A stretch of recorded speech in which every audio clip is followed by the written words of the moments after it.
En una noche silenciosa de Antioquía, la luz temblorosa de una lámpara de aceite ilumina un pequeño escritorio de madera.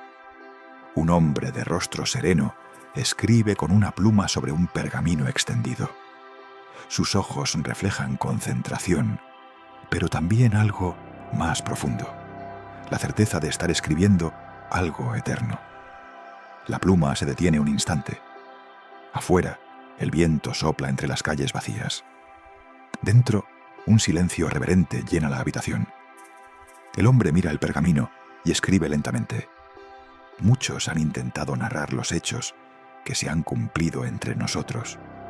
Es Lucas, el médico, el artista, el evangelista, el único no judío entre los autores del Evangelio, el hombre que nunca conoció a Jesús en persona, pero que, a través de otros, lo hizo presente para todos.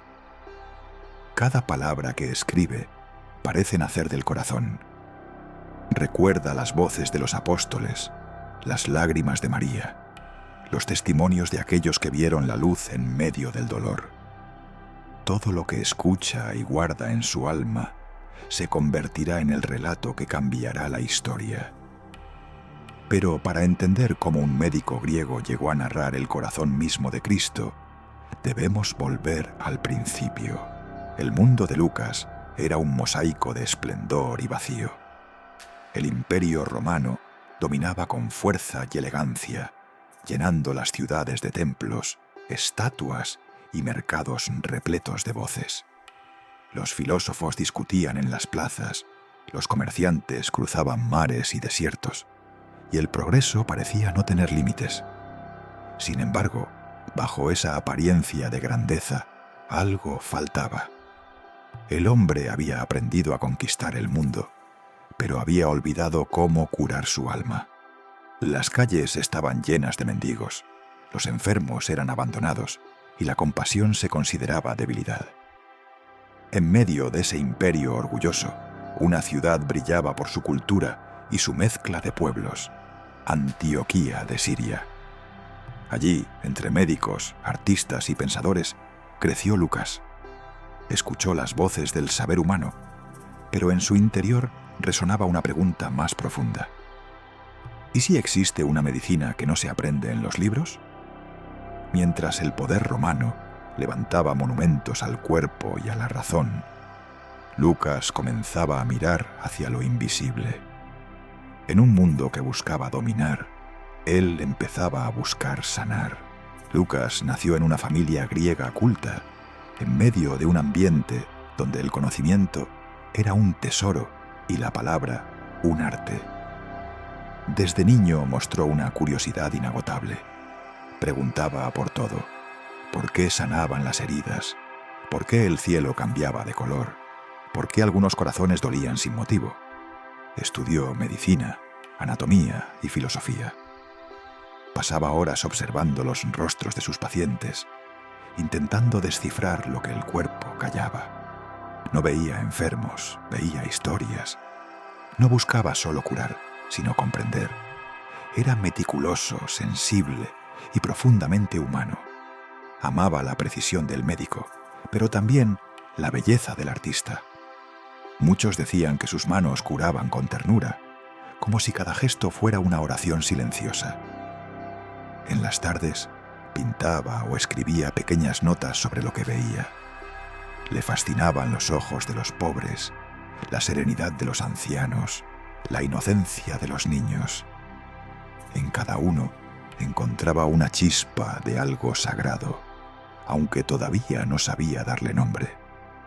Y mientras su prestigio crecía, también lo hacía su vacío interior.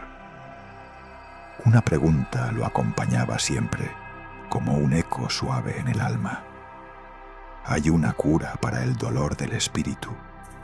El cambio en la vida de Lucas comenzó con un encuentro. Un día, mientras viajaba por sus labores médicas, escuchó hablar de un hombre llamado Pablo de Tarso, un predicador incansable que hablaba de un tal Jesús de Nazaret, crucificado pero vivo. Sus palabras no eran de filosofía, sino de fuego. Lucas lo escuchó y algo se encendió en su interior. Aquel mensaje de esperanza, de amor más fuerte que la muerte, lo conmovió profundamente. No era una teoría, era una vida. Pablo hablaba de un Dios que se hacía hombre para sanar el alma. Y Lucas, médico del cuerpo, sintió que por fin había encontrado la medicina que buscaba desde niño. Dejó atrás su comodidad y comenzó a acompañar a Pablo en sus viajes. Navegó con él por mares tempestuosos, lo atendió en enfermedades, lo consoló en cárceles y heridas. En el sufrimiento del apóstol descubrió la fe viva que había anhelado. En sus cuadernos comenzó a escribir lo que veía y escuchaba: testimonios, nombres, lugares y, sobre todo, actos de amor que desafiaban la lógica humana. Hasta que un día conoció a María, la madre de Jesús. Su voz era suave, su mirada profunda. Ella le relató los días de la infancia del Salvador, el anuncio del ángel, el pesebre, las lágrimas y la cruz.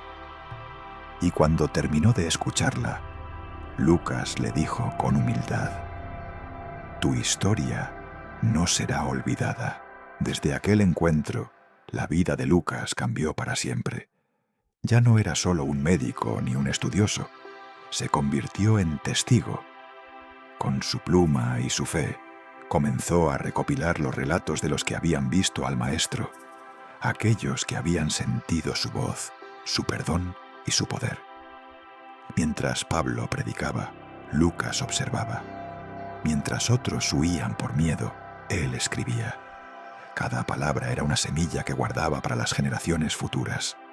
El Imperio romano comenzaba a mirar con recelo a los seguidores de Cristo.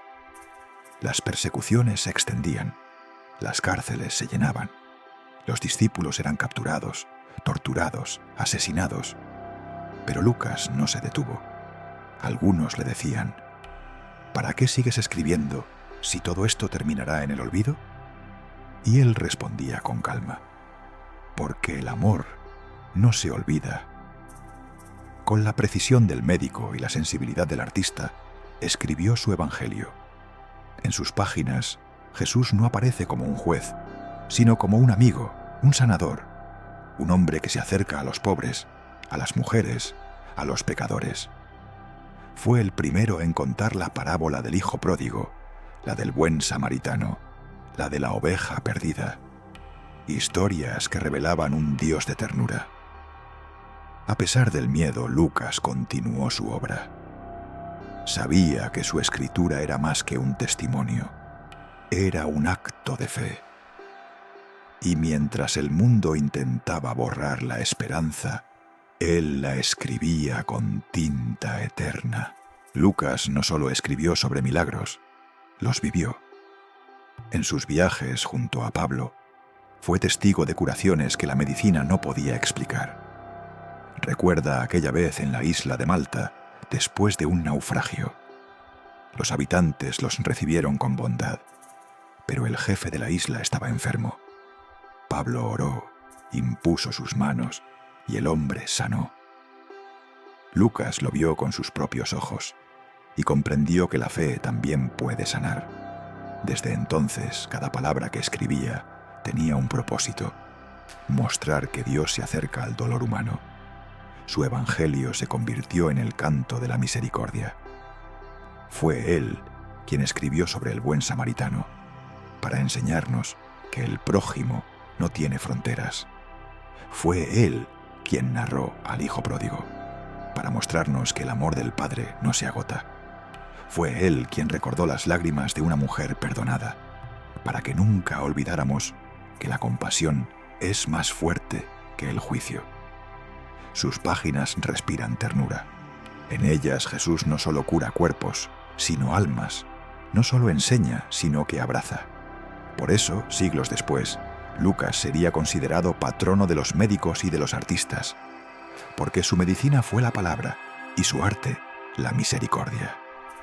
Sus relatos inspiraron a pintores, escultores y poetas a lo largo de los siglos.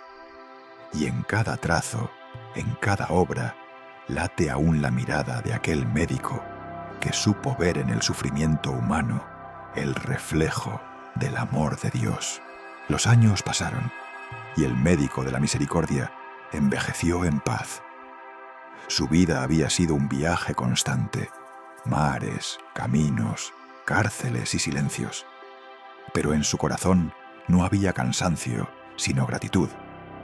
Dicen que murió en Beocia, una tierra tranquila de Grecia, lejos del bullicio del imperio. Algunos afirman que fue mártir. Otros, que simplemente entregó su último aliento mientras escribía. Su muerte no fue un final, sino una siembra. Sus escritos comenzaron a circular entre las primeras comunidades cristianas, copiándose a mano, escondiéndose en templos y casas, pasando de voz en voz, de corazón en corazón. A través de su evangelio, el mundo conoció la ternura de Dios, el perdón del Hijo pródigo, la mirada de María, el gozo de los humildes. Lucas había logrado lo imposible, convertir la compasión en palabra eterna. Siglos después, su nombre seguiría vivo. Su figura sería venerada como modelo de sabiduría y amor, patrono de los médicos y de los artistas, aquel que curó con la palabra y pintó con el alma. Hoy, sus restos reposan en Padua, Italia, donde miles de peregrinos llegan cada año para agradecerle. Y ante su tumba, muchos repiten en silencio una oración sencilla. Gracias por mostrarnos el rostro humano de Dios.